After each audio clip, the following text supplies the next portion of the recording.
بسم الله الرحمن الرحيم السلام عليك يا أبا عبد الله السلام عليك يا ابن رسول الله. بسم الله الرحمن الرحيم الحمد لله الذي جعلنا من المتمسكين بولاية أمير المؤمنين علي بن أبي طالب عليه السلام.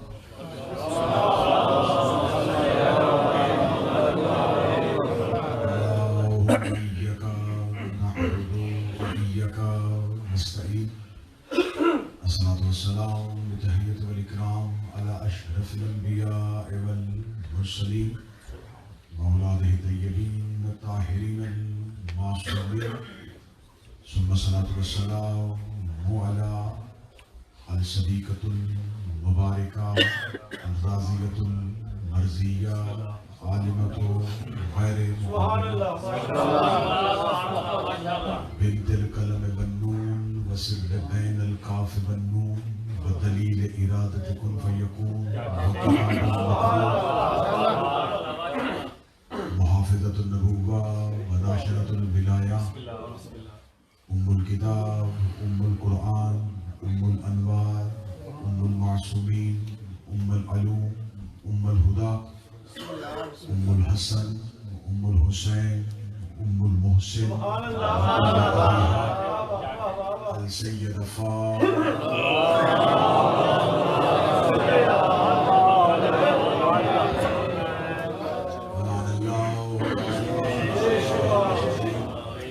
أما بعد فقد قال حق سبحانه وتعالى في كتابه المجيد وفرقان الحميد. بسم الله الرحمن الرحيم وقل رب أدخلني مدخل صدق وأخرجني مخرج صدق واجعل لي من لدنك سلطانا نصيرا.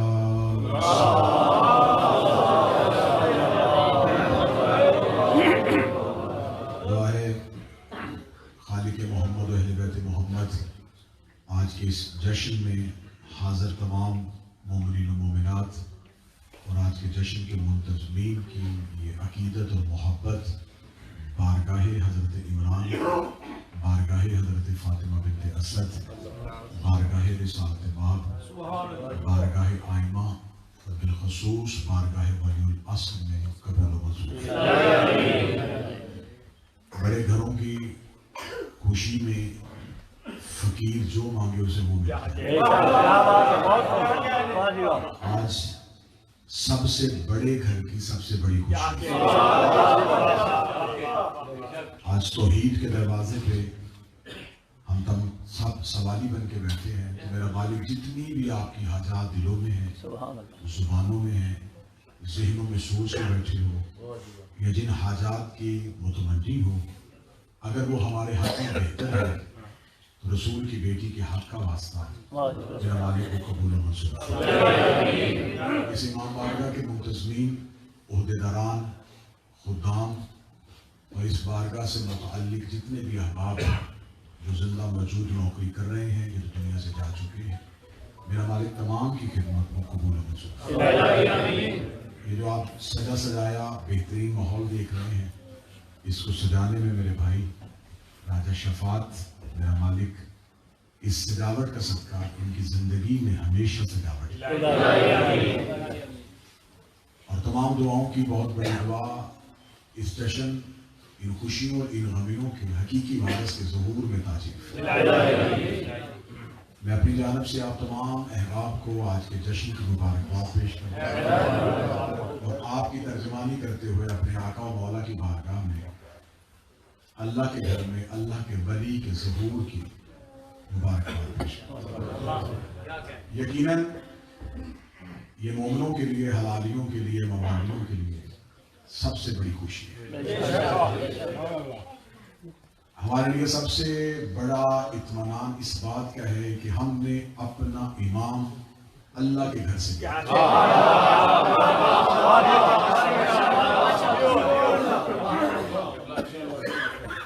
میں تقابل نہیں پڑھوں گا، میں دنیا کے کسی امام کے ساتھ اپنے مولا کا تقابل نہیں پڑھوں گا، نوازنا بنتا ہی نہیں.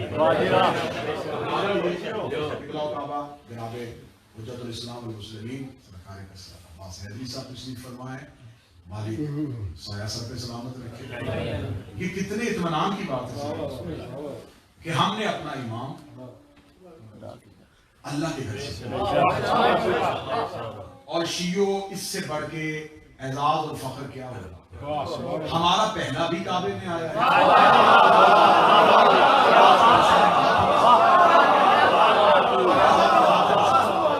آخری بھی کعبے میں۔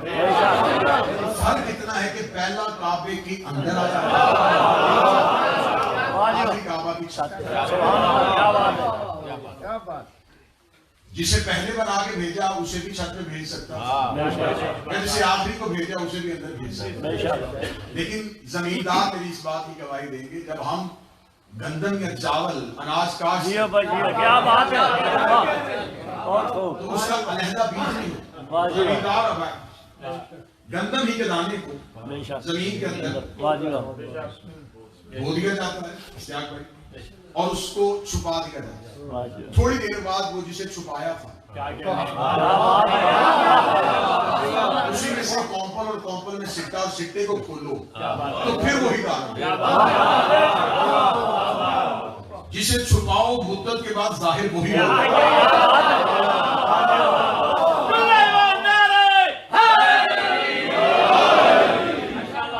سب سے بڑے ہمارے لیے اطمینان کی بات ہے، ہمارے لیے سب سے بڑے مطمئن ہونے کی بات ہے کہ ہم نے اپنا امام اللہ کے گھر سے لیا۔ 13 رجب اس لیے ہمارے یوم تشکر ہے، یہ ہمارے لیے ہدیہ تشکر ہے بارگاہ ربوبیت میں کہ اس نے ہمیں امام میں ایسا عطا فرمایا جسے ہم نے اسی کے گھر سے لیا۔ جشن کی خوبصورتی کو بڑھانے کے لیے اللہ کے قرآن سے ایک آیت پڑھی ہے، سورہ بنی اسرائیل ہے، آیت کا نشان 111 ہے۔ خداوند متعال نبی کو ایک دعا مانگنے کا حکم دے رہا ہے۔ اس کا تھوڑا سا میں تمہیداً یہ جملہ ضرور کہوں گا کہ پوری رسول کی زندگی میں رسول کو جو ملا بن مانگے ملا۔ سبحان اللہ۔ نبی نے دعا نہیں مانگی کہ میرے اللہ مجھے سید المرسلین بنا دے، اس نے دعا نہیں مانگی کہ مجھے رحمت للعالمین بنا دے، اس نے دعا نہیں مانگی کہ مجھے نبیوں کا سردار بنا دے، اس نے دعا نہیں مانگی کہ مجھے امت کا سربراہ بنا دے، اس نے دعا نہیں مانگی کہ مجھے اہل بیت ایسی عطا کر دے۔ رسول کو یاسین بنایا تو بن مانگے، طٰہٰ بنایا بن مانگے، مزمل بنایا بن مانگے، مدثر بنایا بن مانگے، کامل بنایا بن مانگے، اکمل بنایا بن مانگے، دانۂ شکر بنایا بن مانگے، مولا کل بنایا بن مانگے، رحمت للعالمین بنایا بن مانگے۔ جس محمد کو سب کچھ بن مانگے ملا تھا، اس محمد کو خدا کہہ رہا وقول رب ادخل مدخل صدق، میرا محمد مصلی بچھا اور سجدہ شکر ادا کر کے اللہ کی بارگاہ میں دعا کر، داخل بھی سچائی سے ہونا چاہتا ہوں، نکلنا بھی سچائی سے چاہتا ہوں۔ مجھے اپنے لدن سے ایک سلطان عطا کر دے، مجھے اپنے لدن سے ایک سلطان عطا کر دے، سلطان نصیرہ، سلطان نصیرہ، مجھے ایک مددگار بادشاہ عطا کر، مجھے ایک مددگار سلطان نصیرہ۔ سلطان کہتے ہیں بادشاہ کو، نصیر کہتے ہیں مددگار کو۔ صرف مددگار عطا نہ کر، بادشاہ مددگار عطا کر، مجھے مددگاروں کا بھی شہنشاہ عطا کرنا۔ جاؤ قرآن میں پڑھ لے کے آؤ، موسیٰ کی دعا آج بھی قرآن میں موجود ہے۔ جب موسیٰ نے اللہ سے اپنا وزیر مانگا تھا، جب موسیٰ نے اللہ سے وزیر مانگا تھا تو موسیٰ نے کہا تھا اجعل لی، مجھے میرے خاندان میں سے میرا بھائی میرا وزیر بنا دے۔ ہارون اخی جو میرا بھائی بھی ہے، نام جس کا ہارون ہے، موسیٰ دعا مانگتا ہے تو اہل میں سے مانگتا ہے، یعقوب دعا مانگتا ہے تو نسل میں سے مانگتا ہے، ابراہیم دعا مانگتا ہے تو ذریت میں سے مانگتا ہے۔ محمد نے یہ نہیں کہا ہاشمیوں میں سے دے دے، عبد المطلب کی نسل میں سے دے دے، فرمایا لدن کا اپنے لدن سے دے دے۔ آج کے بعد کوئی شیعہ کسی سے نہ کہنا کہ علی سے محبت کرو، علی ولی اللہ پڑھو۔ جو علی محمد کو بن مانگے نہیں ملتا، وہ امتی کو بن مانگے کیسے؟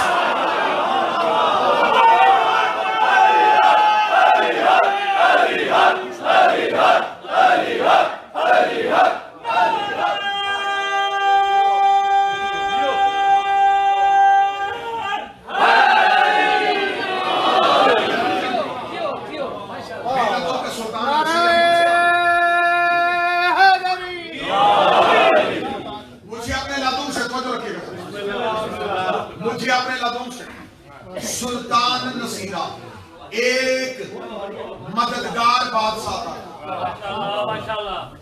تو جو میں جارو رکھے سلطان نصیرہ نبی زبان ہوگا میرے اللہ مجھے دے. اب جو جملہ سمجھے گا سنے گا وہی جملے کا قدر اور وزن کرے گا. رسول نے مدد نہیں مانگی، مددگار مانگا. موسیٰ مدد مانگ رہے ہیں، ابراہیم مدد مانگ رہے ہیں، نوح مدد مانگ رہے ہیں، یونس مچھلی کے پیٹ میں مدد مانگ رہے ہیں. رسول مدد نہیں مانگ رہے. رسول کہہ رہا مجھے مدد نہیں چاہیے، مجھے مددگار چاہیے، مجھے نصرت نہیں چاہیے، مجھے نصیر چاہیے. مجھے مدد نہیں دینی، مجھے مددگار دینا. اور مددگار بھی وہ دینا ہے جس نے پہلے سب کی مدد کی.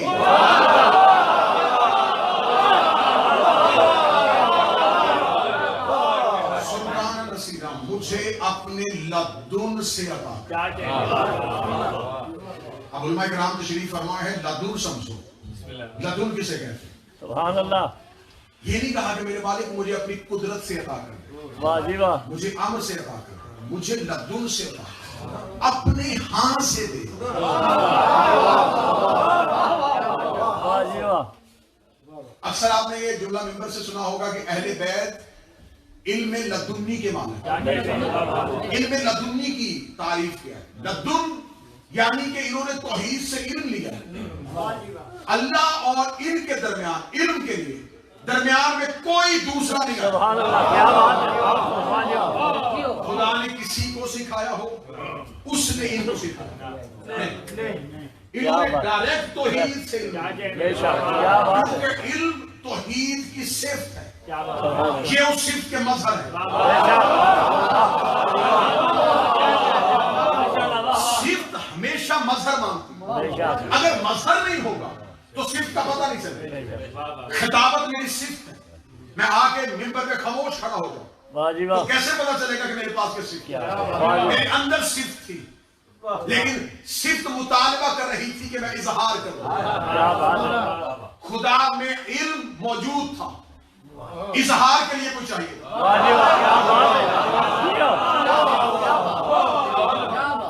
رسول کہہ رہا ہے کہ مجھے اپنے لدن سے عطا کر، مجھے اپنے ہاں سے عطا کر. تو اب اگر علی توحید کے لدن سے آ جائے تو لدن سے آنے کا مطلب ہے کہ پھر اسے عین اللہ بھی ہونا چاہیے،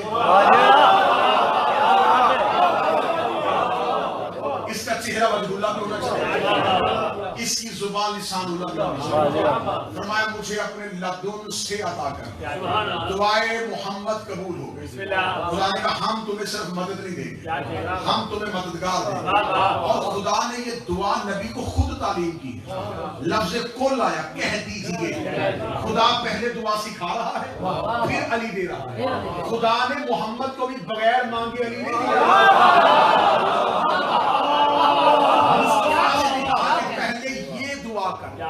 ایسے کہے گا تو پھر میں علی دوں گا.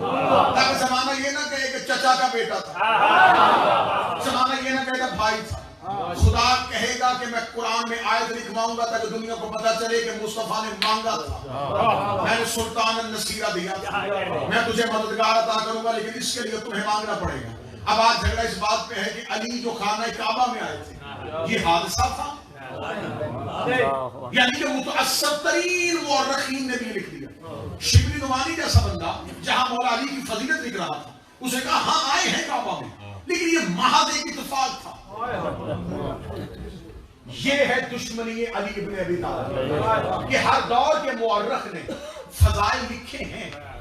3 چیزیں ہوتی ہیں، ایک ہے دولت کی طاقت، اقتدار کی طاقت، میڈیا کی طاقت. یہ تینوں طاقتیں ہر دور میں علی کے خلاف استعمال ہوئی. ہر دور میں حکومت علی کے خلاف، ہر دور میں تخت علی کے خلاف، ہر دور میں بادشاہ علی کے خلاف، ہر دور کا مورخ علی کے خلاف، ہر دور کا مفسر علی کے خلاف، ہر دور کی قلم علی کے خلاف ہے، ہر دور کی تاریخ علی کے خلاف لکھ چکے. 1400 سال میں جتنا علی کے خلاف لکھا گیا، جتنا علی کے خلاف بولا گیا، کائنات میں کسی کے بارے میں نہیں لکھا گیا، کائنات میں کسی کے خلاف نہیں بولا گیا. 1400 سال سے 3 بڑی طاقتیں علی کے خلاف استعمال ہوتی رہی لیکن آج بھی ادھر سے بھی علی کے فضائل لکھ رہے ہیں، ادھر سے بھی علی کے فضائل لکھ رہے ہیں، ادھر سے بھی علی کے فضائل لکھ رہے ہیں. 1400 سال سے مورخ تمہارے پاس رہا، قلم تمہارے پاس رہا، تخت تمہارے تمہارے پاس رہا، تاج تمہارے پاس رہا۔ 1070 خطیب نماز جمعہ کے خطبوں میں علی کو پھونک پھونک کے اپنے ماؤں کے نپاک دودھ کی خیال کی دعا دیتے رہے۔ تو خطیب مر گئے، علی آج بھی زندہ ہے۔ تو بادشاہ مر گئے، علی آج بھی زندہ ہے۔ وہ قبروں کے جہنم میں چلے گئے، علی آج بھی زندہ ہے۔ جاؤ آج پوری دنیا کا معائنہ کر کے بتاؤ، مجھے بتاؤ متوکل کی قبر کہاں ہے، مجھے بتاؤ حجاج کی قبر کہاں ہے، مجھے بتاؤ ہارون رشید کہاں گیا، مجھے بتاؤ مامون رشید کہاں گیا، مجھے بتاؤ امی حکمران کہاں گئے، تو عباسی بادشاہ کہاں گئے جنہوں نے کھوپڑیوں کے مینار بنائے تھے، آج ان کی قبریں بھی کہیں نہیں ہیں۔ جنہوں نے انسانی لہو کے گارے سے دیواریں کھڑی کی تھی، آج ان کی قبریں بھی کہیں نہیں ہیں۔ لیکن جس کی قبر پہ ہاتھ چلایا تھا اس کی قبر پہ آج بھی طواف ہو رہا ہے، قبر پہ آج بھی سجدہ ہو رہا ہے، تاجمحل پہ آج بھی سلام ہو رہا ہے۔ ہر دور میں علی کے خلاف لکھنے والوں سے علی کے دروازے کے اندر سے نوکر کا ایک مشورہ ہے، اگر علی کا نام مٹانا چاہتے ہو کتابوں سے علی نہ مٹاؤ، قاعدوں سے علی نہ مٹاؤ، سلیبس سے علی نہ نکالو، فتووں سے علی نہ نکالو۔ اگر علی مٹانا چاہتے ہو تو کام کرو، علی خود بخود ختم ہو جائے گا۔ ایک کعبہ گرا دو، ایک مسجد گرا دو، کیونکہ جب تک کعبہ رہے گا علی کا آنا یاد آئے گا، جب تک مسجد رہے گی علی کا جانا ہے۔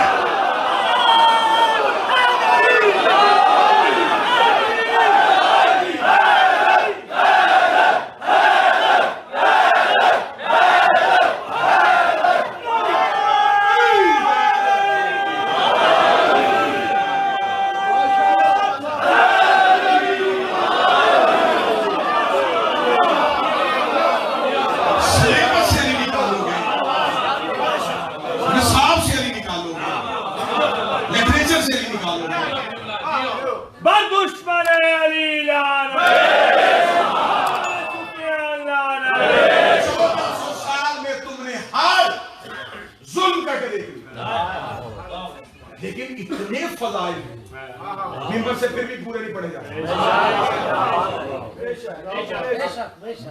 جشن آج یہاں نہیں ہوگا، پوری دنیا میں ہوگا۔ مدرسے صرف ایک دن نہیں ہوتی، سارا سال ہوتا ہے۔ کروڑوں محفلیں اور مدرسے حسین اور علی کے نام پہ سجائے جاتے ہیں۔ فضیلتیں پھر بھی ختم نہیں ہوتی، فضائل پھر بھی پڑھے نہیں جاتے، فضائل کا احاطہ پھر بھی نہیں ہوگا۔ تو یہاں میں مورخ سے ایک جملہ کہنا چاہوں گا، تم نے تاریخ مورخ سے ظلم کروا کے علی کو تاریخوں میں بند کرنا چاہا، لیکن علی کے فضائل پھر بھی باہر نہیں آئے۔ وہ جو کعبے کی دیوار پھاڑ کے آتا ہے،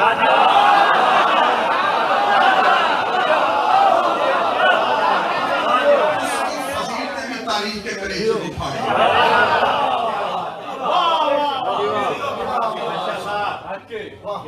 تو دعا کر، میں تمہیں صرف مددگار نہیں مددگاروں کا شہنشاہ۔ نبی نے دعا مانگی، خدا نے کہا میرا محمد تم نے دعا مانگی، اب ہم تمہیں عطا کریں۔ اور اسی مددگار کے لیے ہم نے مکہ میں ایک گھر بنوایا،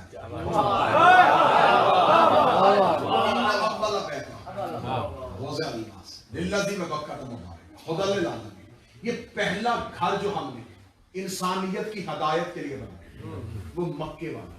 آیت قرآن میں قبلہ تشریف فرما، ہدی للعالمین، خدا کے اس کو بنانے کا مقصد صرف یہ ہے عالمین کو ہدایت، انسانیت کو نہیں، عالمین کو ہدایت۔ صرف بندے طواف نہ کرے، عالمین اسے ہدایت۔ سب مفسرین نے لکھا کہ کعبہ کرتا ہے ہدایت، ہدایت کرنے والے کو حج صاحب کہتے ہیں ہادی۔ ہدایت کرنا کس سے ہوتا ہے کہ آپ اس یو کے ماحول میں رہتے ہیں، آپ جب بھی سفر کرتے ہیں تو آپ ایک نیویگیشن کھول،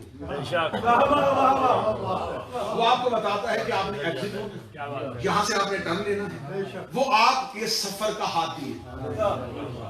میرا خیال ہے کہ اس سے اچھی ہدایت ہوتی ہے برائی سے، غلط سے روکنا، حق کی طرف لے کے، ظلم سے نکالنا، نور کی طرف لے کے۔ اس کا مطلب ہے کہ ہادی صرف رہنمائی نہیں کرتا، روکتا بھی۔ روکے گا نہیں تو رہنمائی کیسے کرے؟ ہادی کا بولنا ضروری ہے، کیا بات ہے کعبہ ہے اینٹوں کا گھر.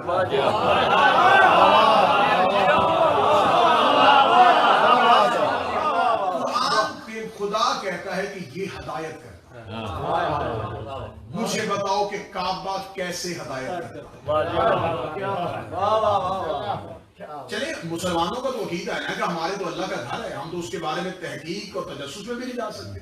غیر مسلم آتا ہے, وہ کہ میں مسلمان ہونا چاہتا ہوں. مجھے بتاؤ یہ جو تم نے مکہ میں ایک چار دیواری کے ساتھ ایک کمرہ بنایا, یہ کیا ہے؟ ہم کہیں گے اللہ کا گھر. وہ کہیں گے کیا کرتا ہے؟ ہم کہیں گے ہدایت. وہ کہتا ہے یہ کیسے ہدایت کرتا ہے, یہ کیسے بولتا ہے. اور یہ صرف مکے والوں کو نہیں ہدایت کرتا, یا تو یہ ہونا کہ یہ مکہ والوں کو بتاتا ہے کہ ادھر آ جاؤ, یہ اللہ کا گھر ہے. عالمین کو بتاتا ہے. ہاتھی کا بولنا ضروری ہوتا ہے. اس کی بڑی اچھی مثال دوں گا تاکہ بچے بھی یہاں سے سمجھ کے جائیں. آپ اکثر بازار سے گزرتے ہوئے یا گاڑی میں بیٹھے ہوئے کسی روڈ سے گزرتے, باپ بچے کو بتاتا ہے بیٹا وہ جو سامنے سرخ اینٹوں والی بلڈنگ ہے نا, یہ وہ اسکول ہے جس سے میں پڑھا ہوں.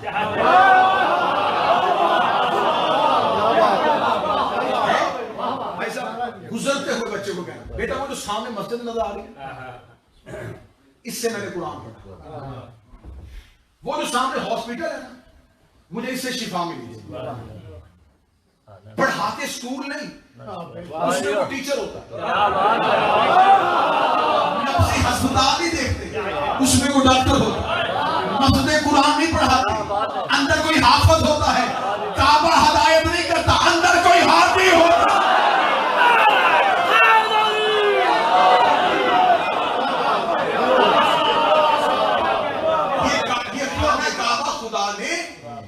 کب سے بنوایا؟ مکہ کے دور میں. آدم زمین پہ اترے تو خدا نے خانہ کعبہ کا خط کھنچوا دیا. نوح کے دور میں یہاں نوح کا خیمہ تھا. مجھے تاریخ کعبہ نہیں پڑھنی, پوری کائنات میں عذاب کا پانی گیا لیکن اس خیمے میں نہیں آتا تھا کیونکہ یہ خانہ کعبہ کی جگہ تھی جس میں خدا آدم رکھ چکے تھے اور خانہ رکھ چکے تھے. حضرت ابراہیم نے کعبہ بنایا نہیں, کعبے کی دیواروں کو اٹھایا. بنیادیں پہلے سے تھی, نیت تھی. خدا کا ذرا اونچی کر دے دیوار, تھوڑی اونچی کر, ذرا لوگوں کو دور سے نظر آئے. جو یادگار ہوتی ہے نا یہ خدا کا ارادہ ہے کہ یادگار دور سے نظر آئے. وہ جس کی بھی یادگار ہو تاکہ دور سے نظر آئے. فرمایا اس کی دیواروں کو اٹھا دو اور اس کو ایک مکان کی صورت دے. جب مکان کی صورت دے دی تو اس دور کے لوگوں نے دیکھا کہ یہ اس نے کیا بنایا, اللہ کا گھر, یہاں کیا کرو گے, اللہ کی عبادت کروائیں گے. انہوں نے کیا کیا, انہوں نے ایک نقلی کعبہ بنا دیا. یہ تاریخ ہے. لوگوں کو رستے میں کھڑا کر دینا, جو حضرت ابراہیم کے دور میں لوگ اللہ کے گھر کے طواف کرنے کے لیے آنا انہیں منع کر کے ادھر بھیج دیں اور نقلی کعبہ کی طرف لوگوں کا رخ کروانا. خداوند متعال نے حکم دیا حاجرہ کے سر پہ جو چادر ہے نا وہ چادر لے اور کعبے کی دیوار پہ ڈال. کتابیں کہتی ہیں وہ حاجرہ کے سر پہ چادر سیاہ تھی, کالی چادر تھی. بی بی حاجرہ نے اپنی چادر دی اور اللہ کے گھر کے اوپر وہ چادر ڈال. خدا نے کہ ابراہیم آپ اعلان کر دیں کہ چادر والا بیت ہے.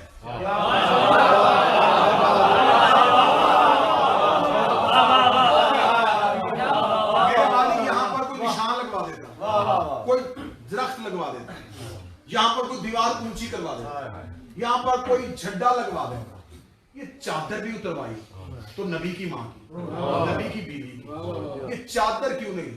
فرمایا قدرت کی نگاہ, مشیت کی نگاہ, حال کے آئینے میں مستقبل کو دیکھ رہے. آج صرف بیت کا تعارف کروانا ہے, آج صرف بیت کا تعارف کروانا ہے. جھوٹوں میں نہ جانا, بیت اصلی یہ جھوٹے ہیں, یہ بیت ہے, یہ جھوٹے ہیں, یہ بیت ہے, یہ جھوٹے ہیں, یہ بیت ہے. لوگوں نے سمجھا اس کا مطلب ہے کہ یہ اللہ نے طریقہ دیا تھا کہ جھوٹوں کے مقابلے پہ جب اپنی بیت کا تعارف کروایا تھا تو ایک چادر کے ذریعے سے نبی کا دور آ گیا. نبی نے کہا جو میرے اہل بیت ہیں ان پہ اللہ درود کرتا ہے, ان پہ اللہ سلام کرتا ہے. اتنے سے رشتہ داروں نے کہا ہم بھی اہل بیت ہیں, ہم بھی اہل بیت ہیں, ہم بھی اہل بیت ہیں. خدا نے کہا وہی ابراہیم والا طریقہ ہے, چادر لے کے اہل بیت کو لے کے بیٹھ جا.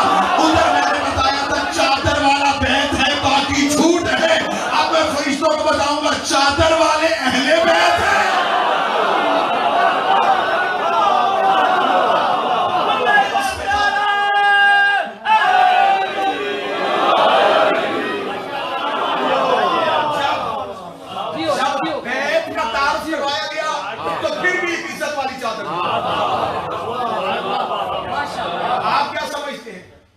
ابراہیم کے سر پہ، حضرت ابراہیم کے سر پہ امامہ نہیں تھا؟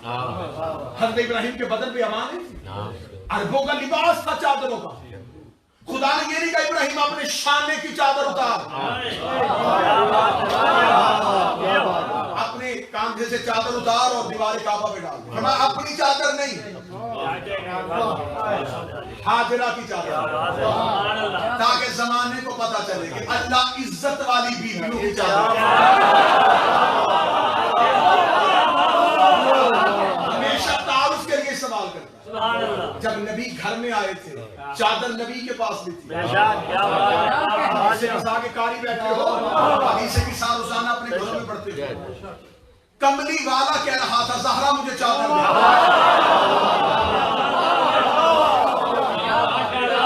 یا ایھا المزمل کہہ رہا تھا مجھے چادر. یا ایھا المدثر کہہ رہا تھا مجھے چادر. چادر سیدہ کو لیا اہل بیت کے تعارف، چادر ہاجرہ کو لیا بیت کے تعارف. اب جب حضرت ابراہیم نے خانہ کعبہ کی دیواروں کو بلا دیا، اب آیت سنیے گا، لطف جشن کا دوبالہ ہو جائے گا. خداوند متعال قرآن میں کہتا ہے وَعَهِدْنَا إِلَىٰ إِبْرَاهِيمَ وَإِسْمَاعِيلَ، ہم نے عہد لیا تھا ابراہیم اور اسماعیل سے، وعدہ لیا تھا، حکم نہیں دیا تھا، وعدہ لیا تھا. علماء تشریف فرما ہے عہد کو توڑنے پہ کفارہ ہوتا ہے. میں ویسے شفاعت کو کہوں گا یہ کام کر دے، تو یہ میں نے اپیل کی ہے، گزارش کی ہے، درخواست کی ہے، یہ کرے یا نہ کرے. اگر میں اس سے عہد لے لوں ایسا شرعی طور پہ یہ مجھ سے وعدہ کر لے، تو اب اگر یہ پورا نہیں کرے گا تو عہد کو توڑنے کا سزا بھی کفارہ. خدا قرآن میں کہتا ہے میں نے ابراہیم اور اسماعیل سے عہد لیا. اس جملے پہ شادی رک جایا جائے تو اس جملے میں ہی اتنی فساد. اللہ نے تھا، اللہ کل شأن کریم تھے، نبی تھے، اس کے حکم دیتا ہوں. خدا نے صرف حکم نہیں دیا تاکہ زمانے کو کام کی حساسیت کا پتہ چلے کہ اتنا اہم کام ہے کہ اللہ وعدہ لے، اگر یہ وعدہ توڑیں گے نبوتیں واپس. پھر ابراہیم تو نبی نہیں، اسماعیل تو نبی نہیں، وعدہ کرا. کس چیز کا وعدہ لیا تھا؟ زمین کو کلمہ پڑھنا. کس چیز کا وعدہ لیا تھا؟ جاؤ پوری دنیا کو اللہ کی توہین میں رہو. خدا کہتا نہیں. آیت سننا تو لطف آ جائے گا. خدا کہتا ہم نے عہد لیا تھا ابراہیم اور اسماعیل سے. کس چیز کا؟ تحقیق میرے گھر کو پاک رکھنا. اس آیت پہ ہی رک جایا جائے تو جشن ہوگا. صرف وعدہ یہ کرنا ہے میرے گھر کو بس. تم نے کوئی کام نہیں. وعدہ کرو پاک رکھو گے، اسے پاک رکھنا. میرا گھر ہے، بیتی میرا گھر ہے. پھر میں بار بار کیونکہ جب علمی شخصیت تشریف فرما ہو تو اس کی تائید بھی ضرور حاصل ہونی چاہیے تاکہ ہمارے حوصلوں میں طالب علموں کے اضافہ ہو. لفظ مکان اور لفظ بیت دونوں میں فرق ہے. مکان کہتے ہیں خالی گھر، اس میں کم از کم 3 دن رکو تو پھر وہ بیت ہوتا ہے.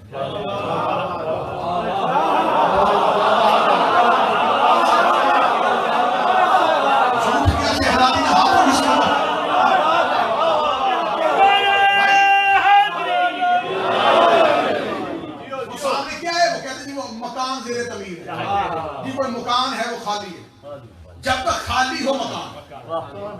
لیکن جب کیونکہ اردو الفاظ میں بہت کثرت ہے، وہ کہتے ہیں جب اس میں کوئی رہے، اور رہے بھی لمحہ نہیں، کم از کم 3 دن، کیونکہ 3 دن رہے گا تو ملکیتی حقوق ثابت ہو جائے گا.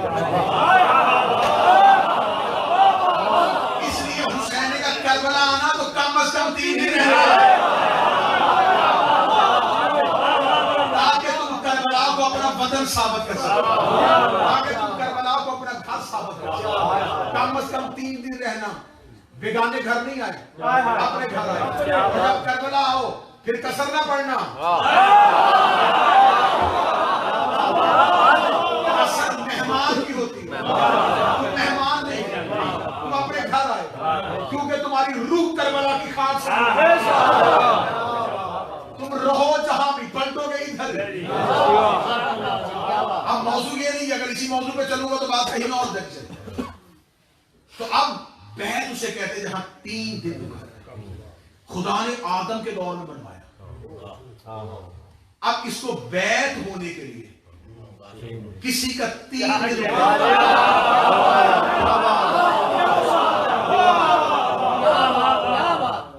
مولا علی 13 رجب کو آ گیا. بی بی 13 رجب کی شام کو باہر نہیں آئی.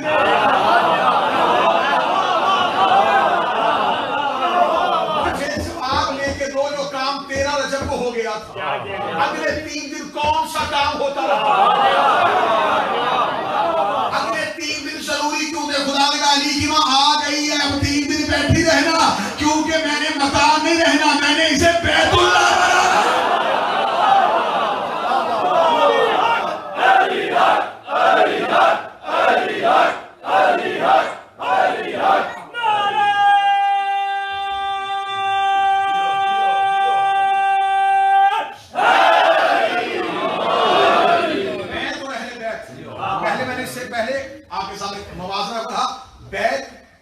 جس پہ چادر، اہل بیت جس پہ چادر. خدا نے کہا اب یہاں پھر وہی مثال آئے گی. خدا نے کہا ابراہیم اور اسماعیل میرے گھر کو پاک رکھا. میرے مالک تو اللہ کل شیء قدیر ہے.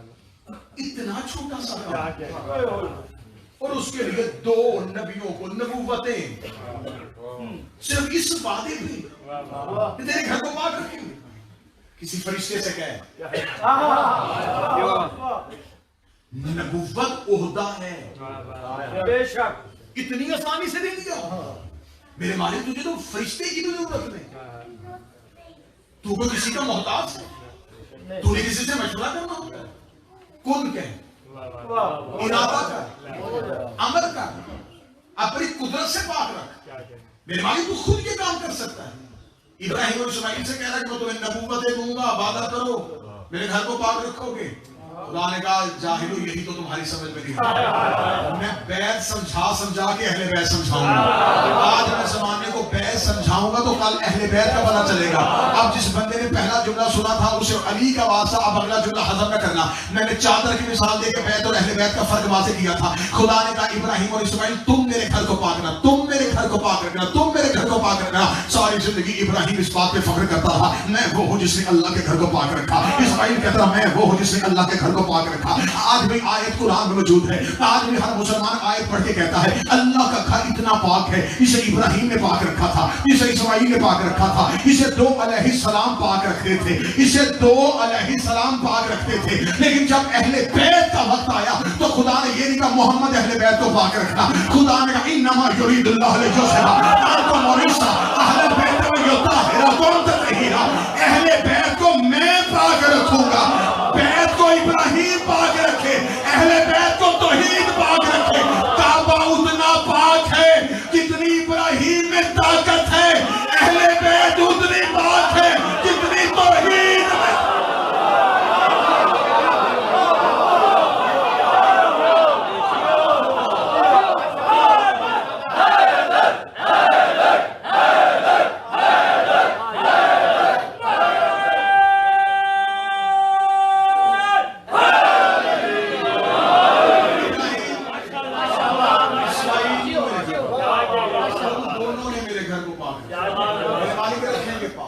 کوئی مہمان آنا ہے کس کام کے لیے پاک رکھے؟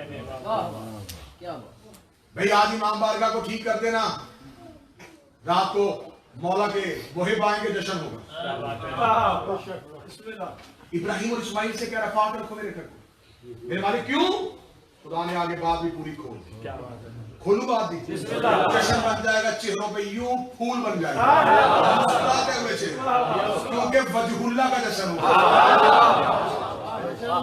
آواز کبھی سماعت پہ بار نہیں ہوتی، گفتگو کبھی اس کی بیکار نہیں ہوتی. محبت جو کرے اللہ کے چہرے سے، اس شخص کے چہرے پہ پھٹکار نہیں.